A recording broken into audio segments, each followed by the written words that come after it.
3.5 కోట్ల పుణ్యతీర్థాలన్నీ కూడా భూమి మీద ఉన్నటువంటి నీళ్ళల్లోకి ప్రవేశిస్తాయి.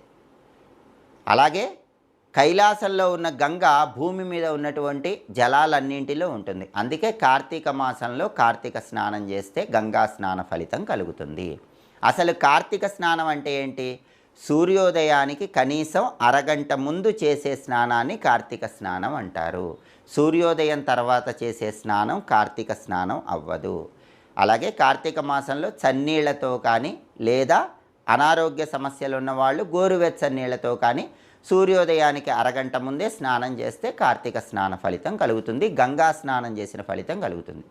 అయితే ఈ కార్తీక స్నానం చేసేటప్పుడు కొన్ని విధులు పాటించాలి. అదేంటంటే, మీరు నదిలో స్నానం చేస్తున్నా, చెరువు దగ్గర స్నానం చేస్తున్నా, బావి దగ్గర స్నానం చేస్తున్నా, లేదా మీకు వీలు కాకపోతే మీ ఇంట్లో అయినా సరే సూర్యోదయానికి ముందు స్నానం చేసేటప్పుడు ఒక చిటికెడు పసుపు,